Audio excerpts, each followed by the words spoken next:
Bismillahirrahmanirrahim. Dear students, Assalamu alaikum. You are watching my YouTube channel Physics with Thanoli. My name is Yasir Ali Thanoli. Now we are going to discuss class 9th, subject physics and chapter number 2, kinematics. Students, kinematics को explain करने से पहले थोड़े से इसके background को discuss कर लेते हैं। अब काइनेमेटिक्स क्या है, तो अगर आपको याद हो चैप्टर नंबर 1 में हमने फिजिक्स को स्टडी किया था। फिजिक्स की हमारे पास ब्रांचेस थी, 2 मेन ब्रांचेस हमने ली थी, क्लासिकल फिजिक्स और दूसरी हमारे पास थी मॉडर्न फिजिक्स। क्लासिकल फिजिक्स को आगे फर्दर हमने डिवाइड किया था, ब्रांचेस को हमने स्टडी किया था। इसमें हमने स्टडी किया था जी मैकेनिक्स को, हमने स्टडी किया। इसको हमने डिफाइन किया था branch of physics in which we study about motion of an object. फिर मैकेनिक्स की फर्दर 2 ब्रांचेस हमने रखी थी। First one is the kinematics and second one is the dynamics. अब जो काइनेमेटिक्स है मैं यहाँ पे बना देता हूँ मैकेनिक्स की 2 ब्रांचेस आ गई, जिसमें से एक है जी काइनेमेटिक्स, मेन 2 ब्रांचेस, और दूसरी हमारे पास डायनेमिक्स। आज हमने काइनेमेटिक्स को स्टडी करना। काइनेमेटिक्स को स्टडी करने के लिए सबसे पहले इसकी डिफिनीशन को यहाँ पे हम मेंशन करते हैं। Kinematics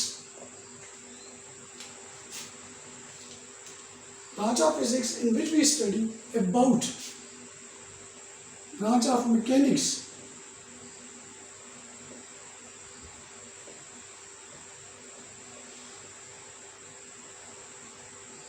in which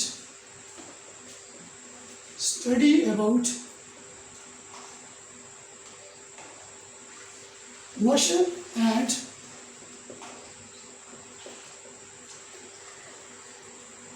effect of motion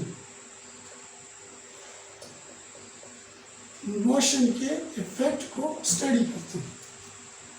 जबकि जो डायनामिक्स है, चैप्टर नंबर 3 हमारा डायनामिक्स में हम मोशन को स्टडी करेंगे और काज ऑफ मोशन को हम वहाँ पे स्टडी करेंगे। काइनेमेटिक्स में effect of motion and dynamics में काज ऑफ मोशन। और काइनेमेटिक्स का आज का हमारा फर्स्ट जो हमारा टॉपिक है वो हमारे पास है जी रेस्ट एंड मोशन। बात की जाए जी, सबसे पहले बात करेंगे रेस्ट पे और फिर उसी तरह हम बात करेंगे जी motion.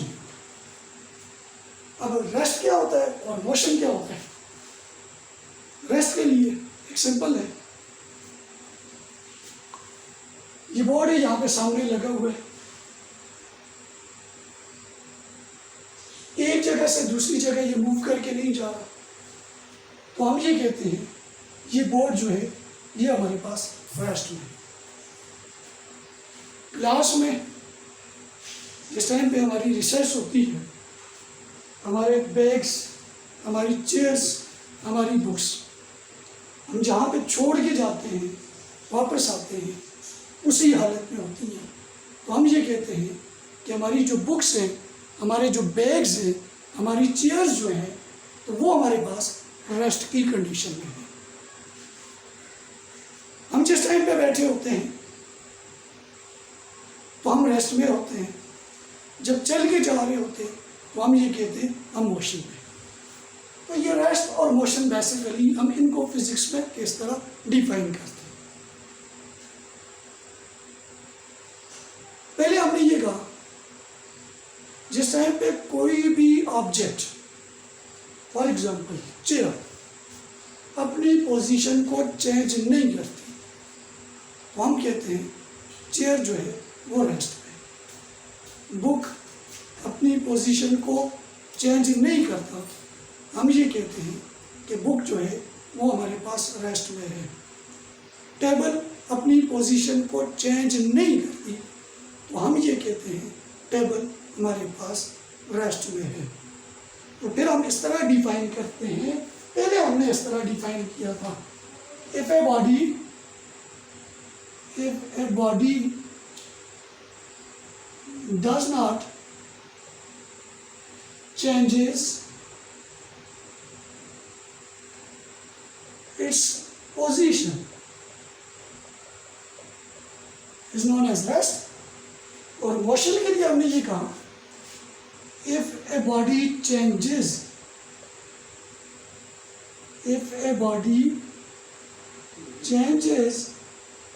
its position is known as motion। ये तो पुरानी डेफिनेशन थी हमारे पास, यानी जिस टाइम पे कोई भी ऑब्जेक्ट अपनी पोजीशन को चेंज नहीं कर रहा होता था हम कहते थे रेस्ट में, और जिस टाइम कोई भी ऑब्जेक्ट अपनी पोजीशन को चेंज कर रहा होता था तो हम कहते थे ये मोशन में। लेकिन फिर हमने एक एग्जांपल देखी जिसमें हमने बाद में ये कहा कि rest and motion are the relative terms.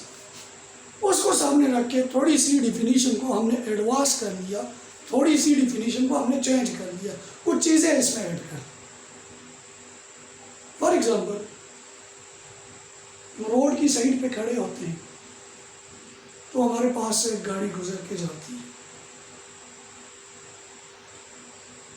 तो हम ये समझ रहे होते हैं, नज़र ये आ रहा होता है कि उस गाड़ी में जो पैसेंजर्स बैठे हुए हैं वो मोशन की कंडीशन में, हालांकि एक्चुअल कंडीशन ये नहीं होती। एक्चुअल कंडीशन ये होती है कि वो पैसेंजर्स रेस्ट में होते हैं जबकि जो गाड़ी है जिसमें बैठे हुए हैं वो हमारे पास मोशन में होती है। या इसी तरह जिस टाइम हम गाड़ी में खुद सफ़र करके जा रहे होते हैं तो रोड की साइड के ऊपर जो ट्रीज़ हमें नज़र आ रहे होते हैं, जो लोगों के घर नज़र आ रहे होते हैं, तो हमें ऐसे लग रहा होता है जैसे वो गाड़ी के साथ साथ वो भी मूव करके जा रहे हैं, हालांकि एक्चुअल पोजीशन वो नहीं होती। वो रेस्ट में होते हैं, हम भी रेस्ट में होते हैं, हमारी गाड़ी जो होती है वो मोशन में होती है, जिसके बाद हमने कहा कि rest and motion are the relative terms. लेकिन इसके बाद हमने डिफिनीशन में कुछ एडिशन की। हमने ये कहा कि if a body A does not changes its position with respect to body B or with respect to observer or with respect to surrounding. If a body A does not changes its position with respect to body B or with respect to observer or with respect to surrounding, then the body is said to be in the state of rest. And if a body A changes its position with respect to body B or observer or surrounding, then the body is said to be in the state of motion. इस time कोई भी object with respect to observer अपनी position change नहीं कर रहा, with respect to surrounding अपनी position change नहीं कर रहा, with respect to another body अपनी पोजीशन चेंज नहीं कर रहा, तो हम कहते हैं वो ऑब्जेक्ट कौन सी कंडीशन में is in the state of rest. और जिस टाइम पे कोई भी ऑब्जेक्ट अपनी पोजीशन चेंज कर रहा है with respect to body B और विद रिस्पेक्ट टू ऑब्जर्वर और विद रिस्पेक्ट टू सराउंडिंग, तो उस टाइम पे उस बॉडी की जो कंडीशन है, जो स्टेट है, वो हमारे पास मोशन की स्टेट होती है।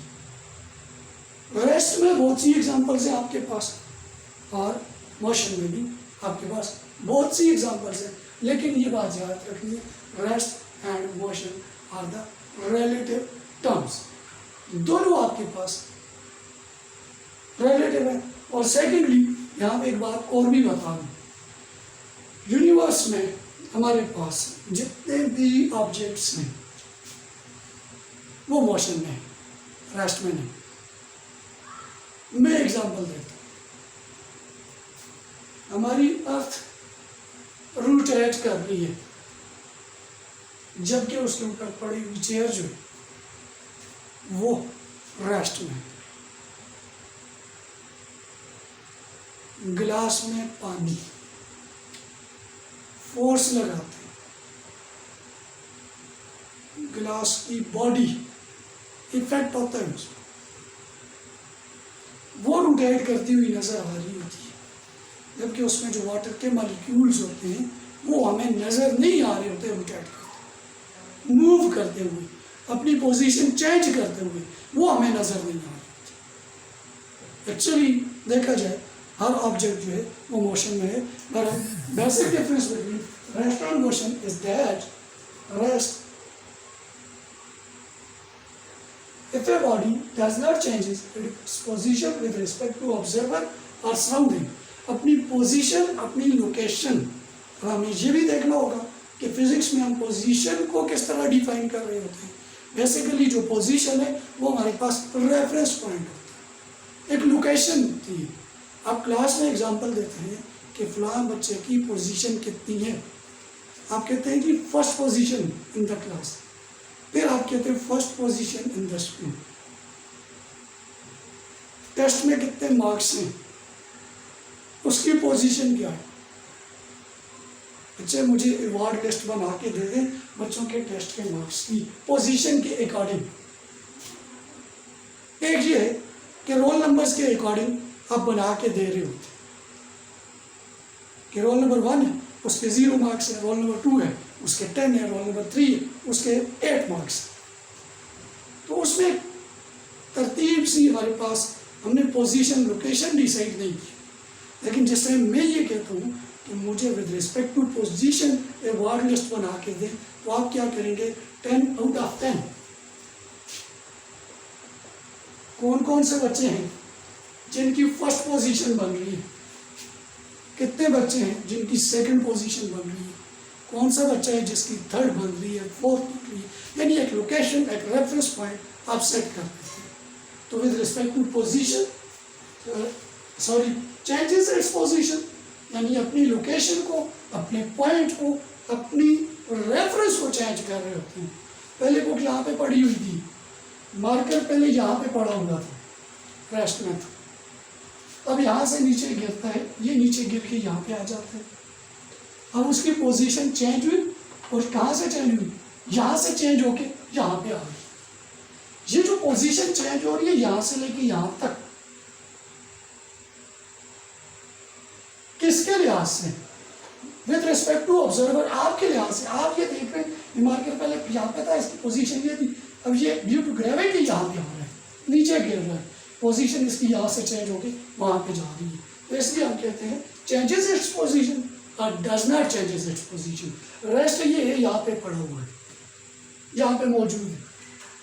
मोशन ये है, ये नीचे जा रहा है, ये रेस्ट एंड मोशन।